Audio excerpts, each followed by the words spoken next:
Taylor. This building was built in 1925, and it was known as Highland Park Station.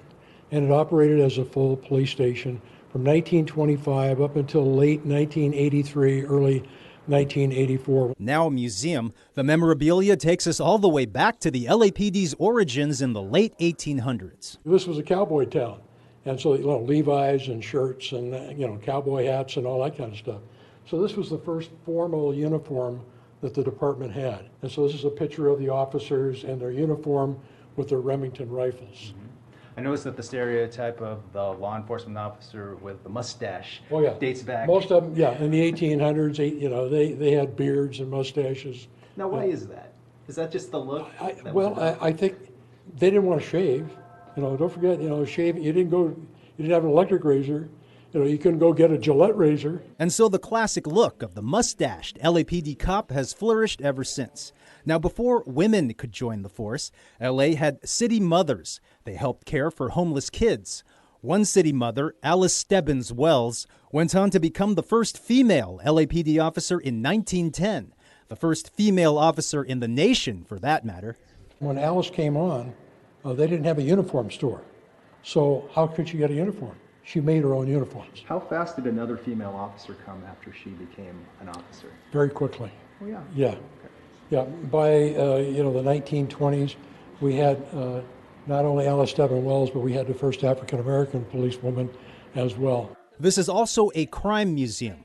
One section dedicated to the 1963 Onion Field murder of Officer Ian Campbell.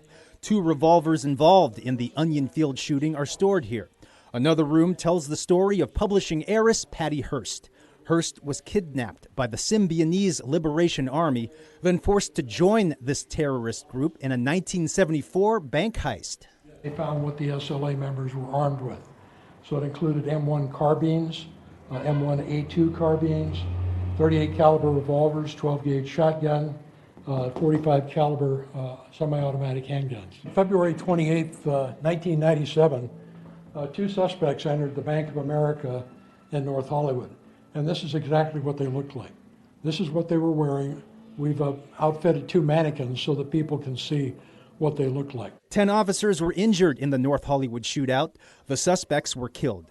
Their bullet-riddled vehicle also parked at the museum. And he was crouched down in front of this car, shooting at the officers who were located behind his car. Right here? Right here. For anyone who's into LAPD history, or the history of Los Angeles for that matter, it would be criminal for you not to show up and visit this place. The museum is open from 10 a.m. to 4 p.m., Monday through Friday. In Highland Park, I'm Gil Reyes for LA This Week. How cool to learn that the LAPD was the first to have a female police officer in the U.S. Well, summer movie nights are a big hit in Councilwoman Monica Rodriguez's district, but you've never seen one quite like this. The waters look calm and peaceful enough. But then, so did the waters at Amity Island until they weren't. Still, the setting at the Hansen Dam Aquatic Center in Lakeview Terrace is the perfect backdrop for the first ever Jaws movie night here. I've been to a lot of movie nights, but never one in the pool. How cool is that? We love Jaws. We're like big Jaws fans. We love sharks, so that's why we came, and this is awesome. Oh my gosh. We are so excited to see Jaws. Seriously, watching Jaws from the water. Like, what could be more awesome? Councilmember Monica Rodriguez and her staff run movie nights at various parks in her district. But this movie night is super special. There's even original movie signage, a giant great white, a smaller mechanical shark to grapple with, and more. You know, this pool is the largest municipal pool in the country. And it's beautiful with a sandy beach. I wanted to create an environment where the community could come together and watch a movie like Jaws and recreate that environment from the movie. Plus with all the kids and then that lake over there, it's all a little bit suspicious. Yep, you never know what lurks. But no one seems too bothered as they chow down on the free food and hot dogs and, of course, the pre-movie popcorn. Do you think everybody should come to movie nights? Yes. Great. Everybody in the whole world! Okay. Then it's time to settle in, whether you pick the lounge chairs or the more suspicious pool water where things lurk. as Jaws bursts out of the water. Don't worry, it's just a movie.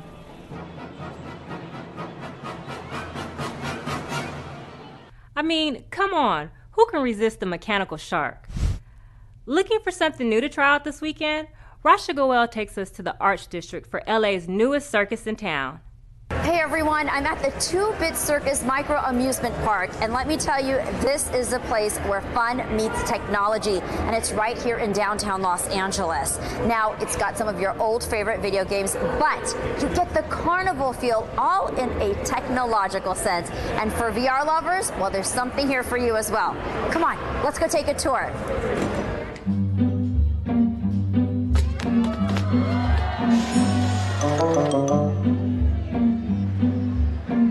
$50,000 square feet of fun. 2-Bit Circus is the brainchild of co-founders Brent Bushnell and Eric Gladman, both who come from a tech background, and Gladman, who has also been a former circus performer. They say it's something that was needed in the downtown community and helps bring people together and socialize. I toured around for many years. I was an acrobat and an aerialist and a fire dancer and a clown.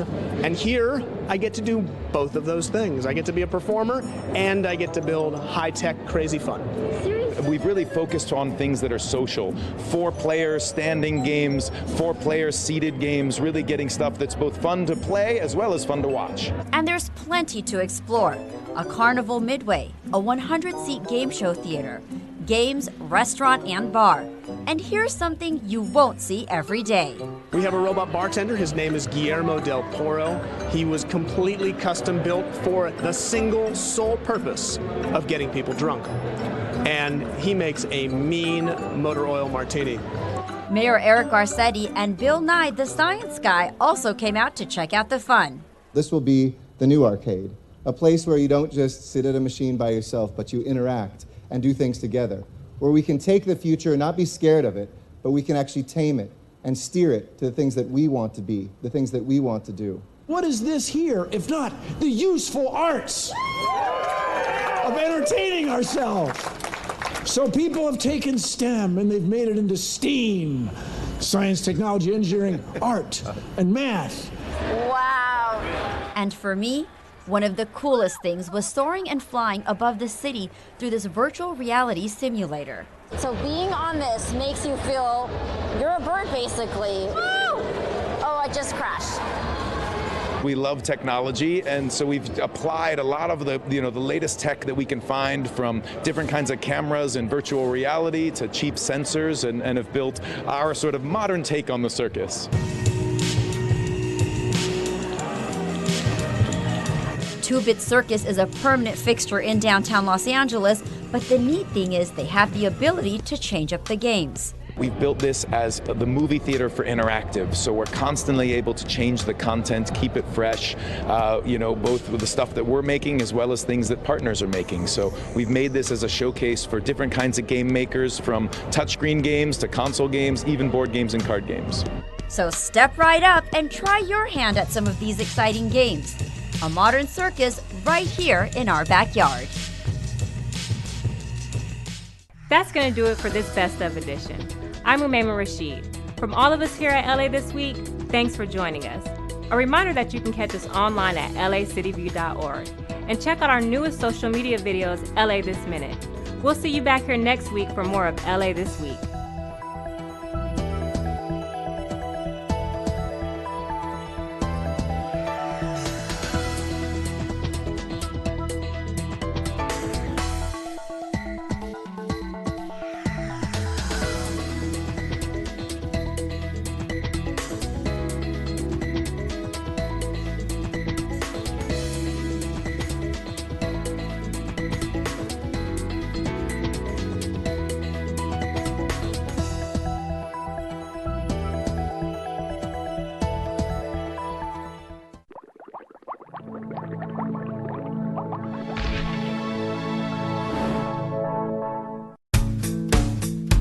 Tahunga spreading grounds and other spreading grounds like it are critical for the future of the city's water supply. LADWP and the Los Angeles County Flood Control District are working together on the Tahunga Spreading Grounds Enhancement Project.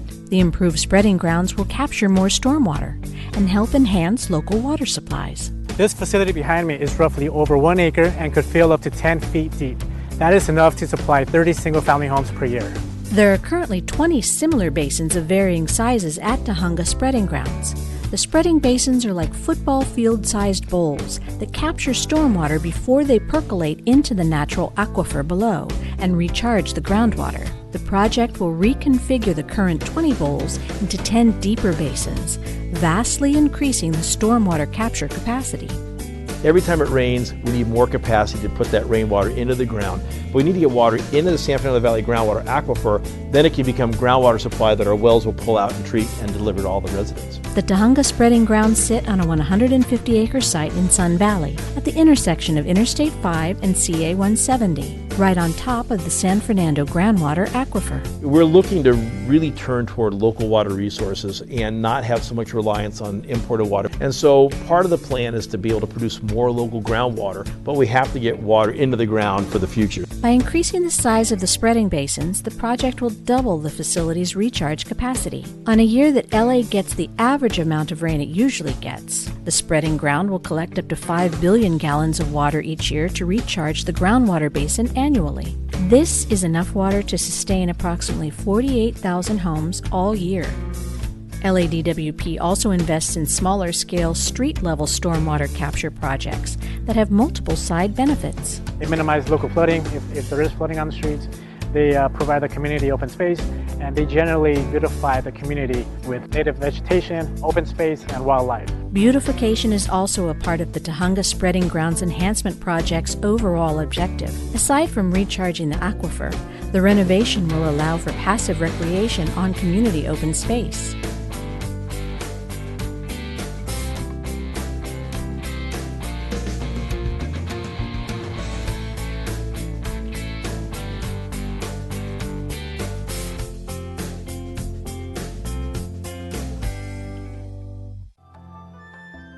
This is Koreatown. My name is Hwang Bae Kim. You watch LA City View, Channel 35. Our city, our channel.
Good morning. Good morning.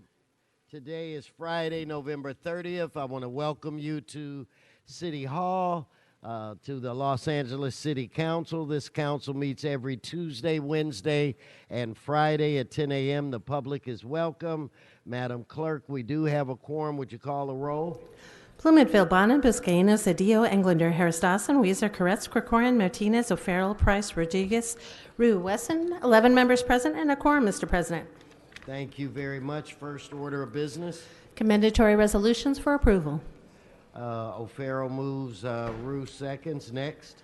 Approval of the minutes. Koretz moves and Buscaino seconds. Continue. Mr. President, there is a request to continue item 20D to January 16th. Okay, without objection, so ordered.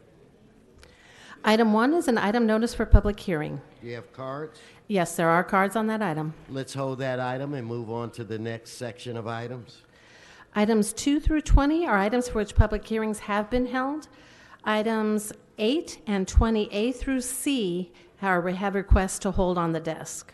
Okay, let's do that, and let's prepare to vote on the remaining items.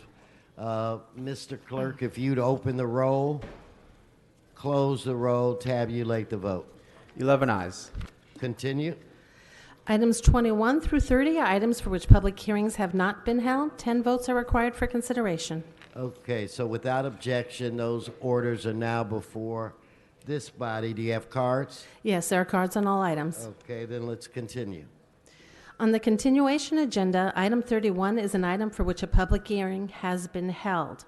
The Department of Building and Safety recommends that that lien be confirmed. A motion is required for this item. Okay, I move that we confirm the item. Need a second. Mr. Koretz seconds. Let's open the roll, close the roll, tabulate the vote. 11 ayes. That brings us where? Mr. President, that takes council back to presentations, items called special or general public comment. Okay, Mr. Buscaino, I think you have an introduction.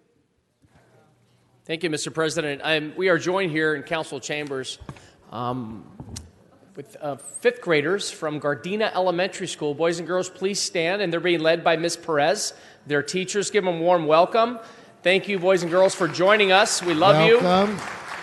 And also our Harbor Gateway North Neighborhood Council leaders, Pamela Thornton and Richard Lee, who is a 30-year retired of City of Los Angeles, working out of Public Works. We just celebrated the Festival of Lights in preparation for Hanukkah, and what you see before you, colleagues, is light among us, and these boys and girls are the future of our city. We love you, we bless you, and thank you for joining us. Thank you, Mr. President. Okay, let's welcome them, give them another round of applause. Welcome, guys, and have a happy holidays.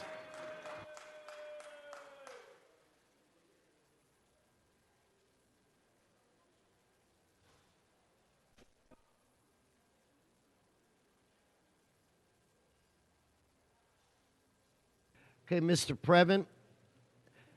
Mr. Previn, I think I see Mr. Previn in the back. If you'd come forward, you have items 1, 21, 22, 23, 24, 25, all the way through 30, and then your general public comment.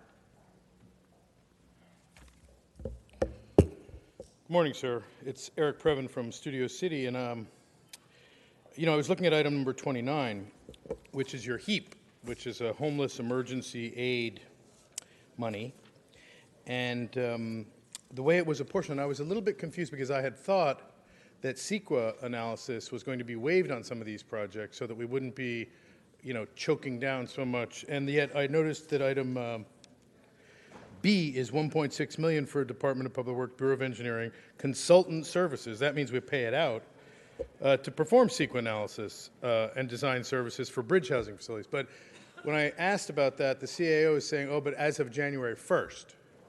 So that's the detail there. That's why we're coughing up all that money. I guess it must be for these earlier projects. But it's a lot of money, and I'm glad we got rid of it if we did get rid of all that expensive, because that's bogging us down in our efforts to try to to do something that's decent. Let me just take a moment to thank Annette and Jack one more time. These and Jack are so helpful because what they do is they provide $1,400 packages of basketball tickets for the fire department. And Englander greases it along. They're property owners and they do a nice thing. And these are very nice package. You got 18 packages, I said. 6, unfortunately, are only for the Lakers. Those are the prestige package. Then you got 12 packages that are for the Clippers, and they just sprinkle them around the fire department. It's nice. What it does is it perks up the attention of the fire department for Annette and Jack and others downtown who are in the area. It's a great program, and I think people are really happy with it. I'm certainly pretty happy with it. I wish I could go. I've never been to such a fancy package, but look, go Lakers, go Clippers. Now, as for the Phyllis Bitiskum Trust, this is something that I'm very happy to report. We're getting a $45,000 grant finally again, and I will just thank Koretz, and a little thanks for Blumenfield, because Koretz is still the king of the animal wild kingdom, but Blumenfield is making a fine showing. Yesterday he was up here, caught us a little off guard because he was the ASPCA has been along. We're all working on the same stuff together, and we are freeing the elephant eventually. We're bogging down at the moment, but we're going to get there very, very soon. And again, we're adding a small position at the library, and I thought about that actually. Adding a position at the library for a little project coordinator. You know, I've been working at the library in my district, and we've been having open forum discussions, sir. It's a little bit like your Embrace LA, but what we do is we talk to people about it's going very, very well, and we will keep you posted. We're still waiting for a couple of RSVPs. Certainly, the Reform King is going to RSVP soon, and that's why we're holding off on. We're being nice and waiting for a RSVP, and then what we'll do is we'll move forward. Now, I think in terms of the. What do we have here? Yeah, that's it. That's it on your agenda, sir. You've moved the liens back here. Good work. I'm ready for my general public comment. If you could give Mr. Previn his general public comment. Sure. The general public comment is we want to take steps forward and try not to go step backwards. Yesterday or a couple days ago at the Board of Supervisors, they came up with a great idea to regulate housing that's kind of interim. And, you know, unfortunately, by staffing up, what they did was they found a way to access the Measure H money to put county people in the role of going around and inspecting and citing. Now, some people are trying, you know, they convert their garage because they can take some people in because we're in a homeless crisis.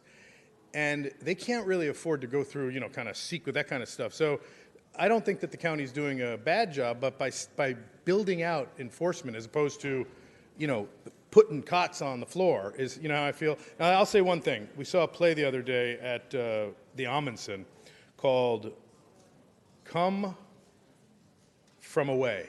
I believe that's it. It's nice. It's about a little town that volunteered when 7,000 people landed in Newfoundland during 9/11. But very, very touching. So have a great weekend, and thanks. You too, Mr. Previn. Mr. Murphy? Sean, you have one. And then items 20, 21 through 30 in your public comment. Item 21, I support. Item 30, I support. General public comment. Give him his 1 minute for general public comment, please. Yeah. Councilman Alfaro spoke to me this morning about the Christmas parade. He's going to try to improve it. I want to continue to go to it. Who you want to bring up next? My choir's getting ready for a Christmas concert December 15th. It's Saturday night at St. Charles. Well, and go to Bonnie. Warn and tell my new pastor that Mr. Rue ought to let my new pastor know that Lancashire gets flooded. Street gets flooded. Thanks. Thank you, Mr. Murphy. Mr. Bonin? Mr. President, I'd like to reconsider item 16 on Wednesday's council agenda. CF 18-1124 for the purposes of making a technical amendment. Okay, let's vote on reconsideration. Let's open the roll, close the roll, tabulate the vote. 11 ayes. Okay, Mr. Bonnet. And then I'd like to amend the instructions in the motion to replace all references to Bureau of Street Services with Bureau of Street Lighting. Okay. So now let's vote on that as amended. Let's open the roll, close the roll, tabulate the vote. 11 ayes.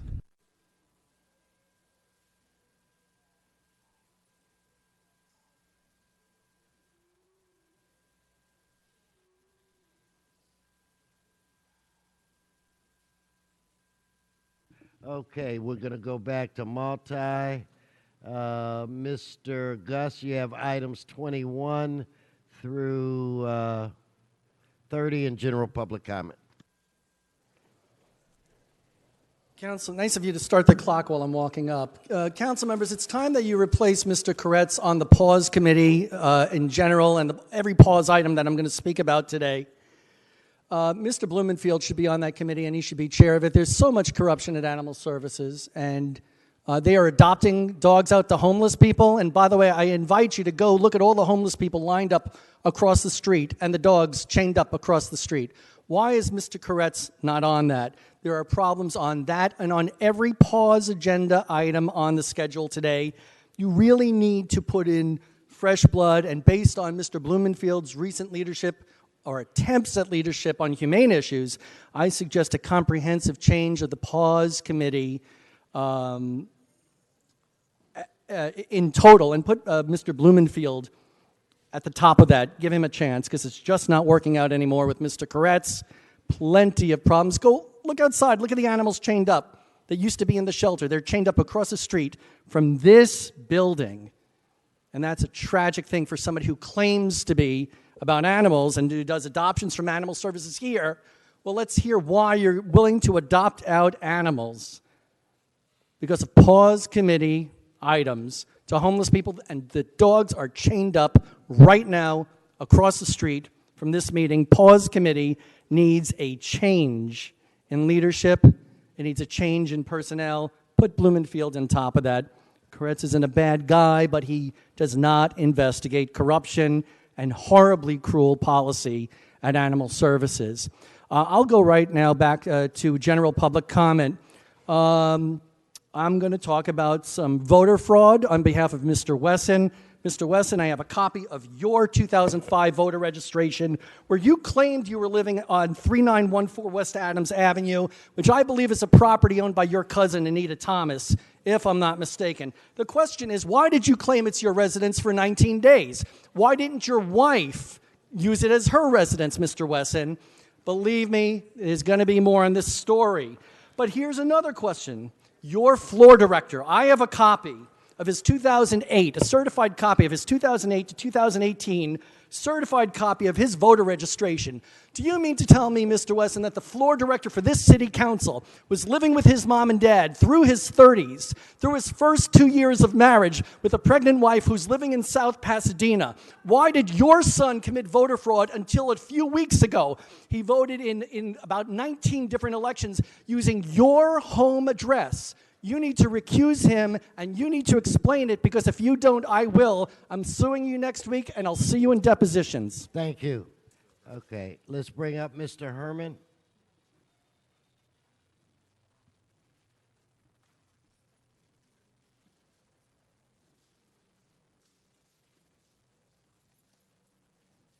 Okay, Mr. Herman, you have items 1, then you have 21 through 30, and your general public comment minute. So yeah, why, Mr. Koretz, are you abusing animals? I think the public should be aware of the lies, the corruption, and scandals surrounding City Hall. As you see, we got a homeless encampment right across the street from the LA Times housing pause. Do those paws have a dog license? Do those paws have assistance with homelessness? I have such empathy for animals, but I just can't understand why Paul Koretz keeps making up these lies about helping animals. Besides that, in addition to all this agenda jargon, there's one issue here about homelessness, which I find very destructive. It states that relative to the Homeless Emergency Aid Program, acronym HEAP, it should be called HUMP, because you're humping your way into homelessness, Eric Garcetti. You hump the people of Los Angeles for more money, more measures, HHH, Measure H, Measure J, all these bullshit bonds and grants. and now you're calling it an emergency aid program. That is so ridiculous. So if you want to heap a grant, heap on Eric Garcetti by asking him to stop humping the homeless people out of housing. Then we can say, for the record, our mayor has done a great job like Jose Huizar, except he brought the FBI to investigate corruption. In addition to that, Mommy, on item 30, so the city attorney knows exactly where I'm at, out of caution, we're trying to accept grant awards for Cesar Chavez Park projects. Well, Mommy lives in the valley. Why is Mommy participating in my homeboy, grassroots liar Jose Huizar and his fat cunt wife, who've lied? I demand that Miss Nuri Martinez and O'Farrell stay out of Huizar's business. And by the way, where is my elected official? Why isn't he here to motion a multi-purpose center for my Cesar Chavez Park? Boyle Heights needs more departments for recs and parks, the same we need homeless people, Eric Garcetti, living in the goddamn street.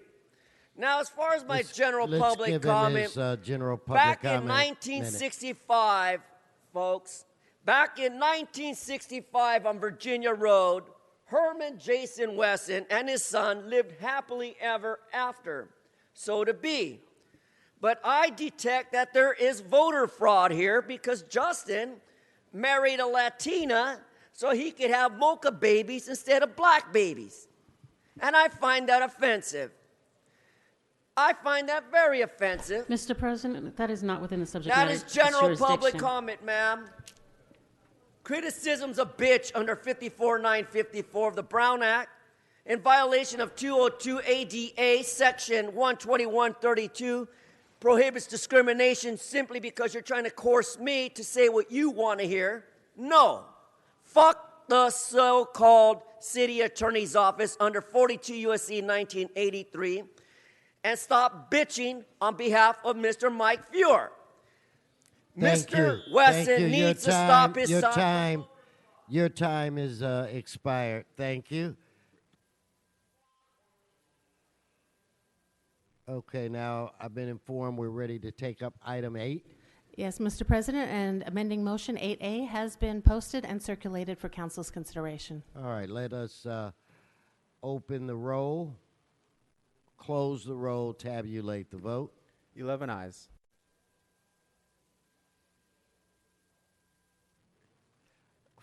Frederick, Sillick, for general public comment, come on down.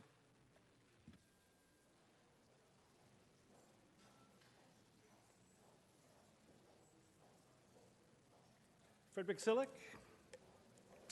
We, the people of the United States, need leadership. On November 22nd, 1963, President Kennedy was scheduled to deliver a message that was tragically halted. The message was peace on earth, goodwill toward men. The message has been updated since then to peace on earth, goodwill towards men and women. You can kill the messenger, but you can't kill the message.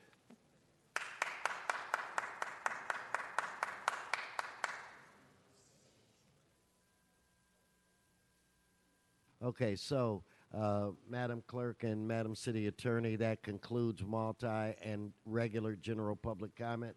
We'll now take up some items. And Mr. President, on items 20A through C, the Department of Building and Safety recommends that 20A be received and filed, 20B be confirmed, and 20C also be confirmed. Okay, well, let's vote on that. Let's open the roll, close the roll, tabulate the vote. 11 ayes.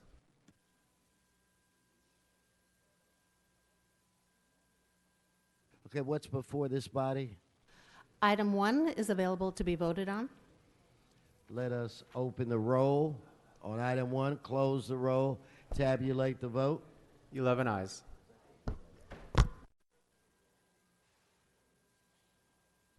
And Mr. President, items 21 through 30 are also available to be voted on. Well, let's do that at this point. Items 21 through 30. Let's open the roll, close the roll, tabulate the vote. 11 ayes. Okay. And Mr. President, the ordinances for items 21 through 23 will be held over 1 week to December 7th. And additionally, there is a request that item 30 be sent forthwith today. Okay, without objection, so ordered.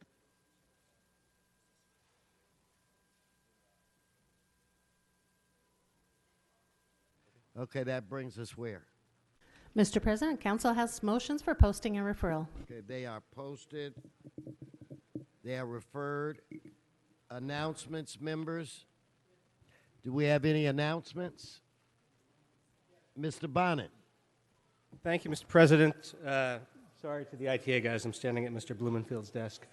I wanted to rise and say farewell to an absolutely beloved member of my staff, somebody you all know, John Gregory here, who has been with me since before I took office. He started as an intern in Bill Rosenthal's office, then he became Bill's legislative deputy, and then has been a member of my staff from the beginning as my legislative director, staffing me down here in council on all manner of things, most notably on public safety, where I don't know that I would have Engine 69 back in Palisades if it weren't for the work that Johnny did. I don't know that we'd have extra officers deployed or the basic car boundary study being done if it weren't for the work Johnny has done.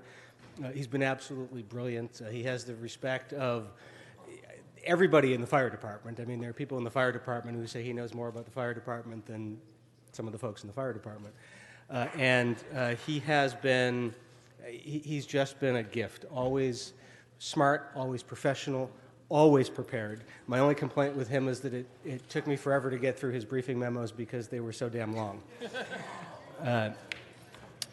He noted today in his briefing memo for this council meeting that he has written 1,190 council briefing memos. So he has earned his next career step. He's going to be going over to DWP and working on government affairs on state issues for DWP. I suspect you'll be bored there, so I'll be calling on you to continue to do legislative work here today. I just wanted to thank you for everything you've done for me, for the people of the 11th District, for Bill before us, where you took care of him not just professionally but personally and his health care as well. You're a rock star, and we're really going to miss you. You bet. Thank you. I miss you a lot, too.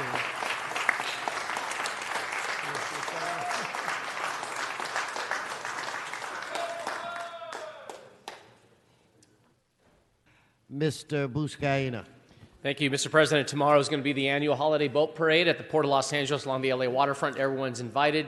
It's a premier boat parade in the region, so hope you all can join us. Kicks off at 6 p.m. along the LA waterfront. Hope you all can join us. Thank you.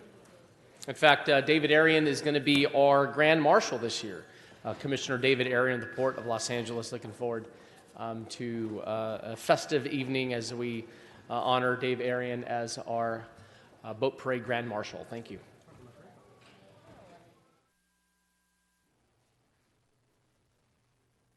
Okay, let's send item 29 forthwith. All right, any more announcements? If we could all rise for adjourning motions, all rise. Mr. Koretz, did you have an announcement or? Oh, no, I just wanted to, I walked in and missed Mr. Bonham's announcement about John Gregory. I just wanted to point out that he was also a great intern in my office, and Mike hired him, and he was a great choice, and I congratulate him on his next step in his career. And he will be missed. He was a good man. We hate to lose him. Okay, I am looking to my left, Mr. Harris Dawson's side, to see if there are any adjourning motions. I'm out, Mr. Rue. Thank you, Mr. President and colleagues. My district lost a true community leader this month, and that was Joe Hoffman, a member of the Greater Wilshire Neighborhood Council, a community leader on homelessness, and a passionate neighbor who cared deeply about others. Born in New Jersey, Joe grew up in a small town of 150 people just outside New York City. He grew up so he was able to grow up with both a small town compassion for his neighbors, but with a big city mindset. He settled in Los Angeles in the 1990s after living in New York, DC, and San Francisco. Working as a web developer, Joe soon got involved with this community in Windsor Village. He was an active member of the Friends of Harold Henry Park. He served as vice president of the Windsor Village Association, and in 2014, he won the election to the Greater Wilshire Neighborhood Council, where he served as secretary. Joe was a passionate, hardworking, and tireless in his service to others. Joe was the kind of person who helped others for the sake of helping others, who was constantly thinking of ways to make the city a better place, and he worked not just to help the homeless for praises or accolades, but because it was the right thing to do. He was also a good neighbor and an even better friend. Joe was known for his outstanding marmalades, pickles, and preserves, his quick wit and a sense of humor, and his ability to see and empower the best in others. I visited Joe last week before he passed, and I was glad to be joined by nearly all the members of the Greater Wilshire Neighborhood Council because they wanted to be there to champion their friend and celebrate her service. I think that says a lot about what a kind of person Joe was and the kind of community Greater Wilshire is. Joe is survived by his countless friends and neighbors, a neighborhood council that is certainly feeling his loss, and a community that is forever grateful for all that he did. Thank you, Mr. President. Well said, Mr. Rue. Ms. Martinez. Thank you, Mr. President. Colleagues, I'd like to adjourn in the memory of my good friend Leroy Chase, along with Councilwoman Rodriguez, who couldn't be here today. We would be doing a joint adjournment in his memory. Leroy passed away on Tuesday, November 27th at the age of 73 after battling a long illness. Leroy is president of the Boys and Girls Club in the San Fernando Valley for over 50 years. He impacted the lives of thousands of young people in Los Angeles, especially in Pacoima and the Northeast San Fernando Valley. Leroy Chase grew up in Los Angeles, and he received his associate degree from East LA College before attending the University of Utah on a football scholarship. He graduated with a degree of physical and health education and recreation administration. He was then hired by the Boys and Girls Club in 1968. Back then, the organization operated out of a storefront in Pacoima. Leroy grew the organization from its humble beginnings to what it is today. It now operates out of a 30,000 square foot facility that remains proudly in Pacoima. Leroy made his passion the work with young people in disadvantaged situations who he felt were falling through the cracks. He used the Boys and Girls Club as a vessel to make sure that his vision became a reality. It is now the oldest nonprofit youth agency in Pacoima and continues to be a success thanks to the devotion of Leroy Chase.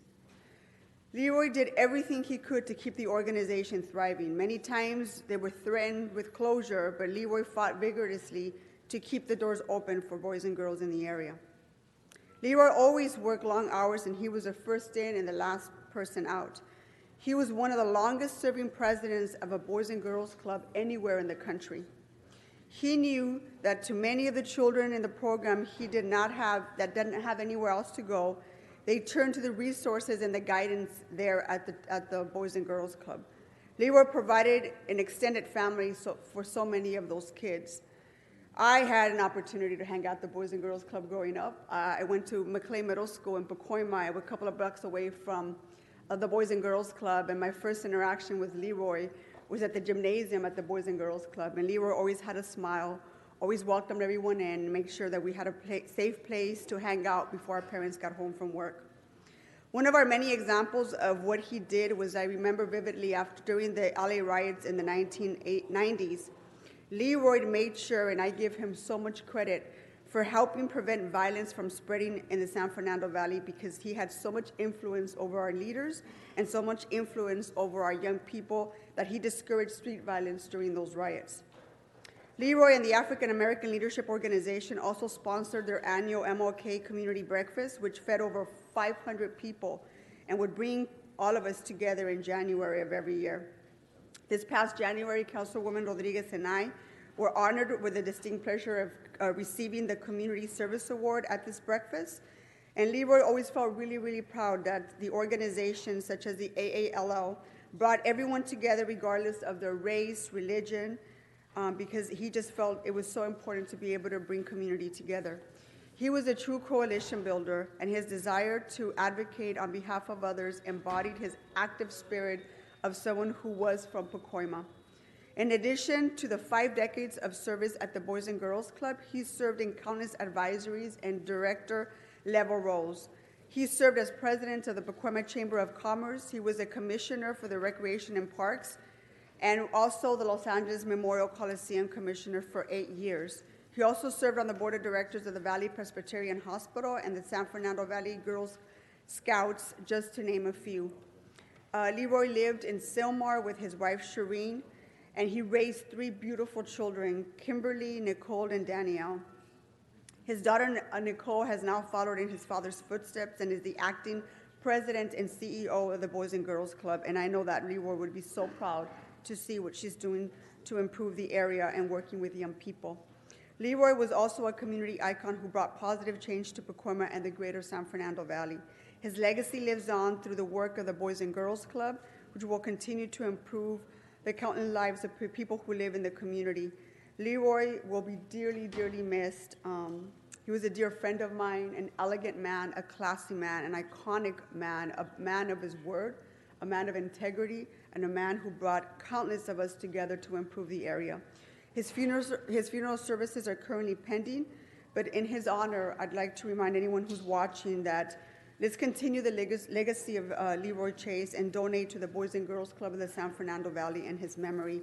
He is survived by his wife, Shireen, his daughters, Kimberly, Nicole, and Danielle, his mother, Ruth Smith, his brother, Daryl Smith, his sister, Barbara Young, 3 grandchildren, uncles, aunts, and nieces and nephews, and then countless, countless youth that he served as our leader at the Boys and Girls Club. May he rest in peace. Ms. Martinez, that was very well done, and I want to request of you and to the city clerk that I be afforded the opportunity to sign that adjourning certificate as well. Leroy Chase was more than just a friend of mine. He was a dear friend of mine, and I've known Leroy since 1987. He was always my voice to the valley, and I was his voice to the more southern part of town. For the past several years, many of you know that we take about 140 young people on a 3-day, 2-night camping trip up at Hanson Dam, and one of the activities is we take the kids and they go horseback riding. We worked with Leroy, used his ranch, and he and his daughter Nicole made sure that the kids from our part of town were treated well and experienced horseback riding. And I have to admit to all of you, it was a trip to watch 100 kids riding around with little helmets on, riding on these horses. He was a good man. I had an opportunity to work with him on some of the Boys and Girls Club issues. He had been ill for a while, and I would get a call from him on a regular basis, or from Nicole wanting me to call the doctors to make sure that this or that or the other would happen. He was a good man and an example to us all. So it would be an honor if you would allow me to sign that document. When his daughter called me a few days ago, I thought she was just calling to give me the regular update that I would get on him, because the entire time that he was in the hospital, I always checked on him, and I have to admit, I was floored. I did not expect that call, but he was a good man, and I thought you were very eloquent in laying out his life and the mark that he's left on this great city. Are there any more adjourning motions?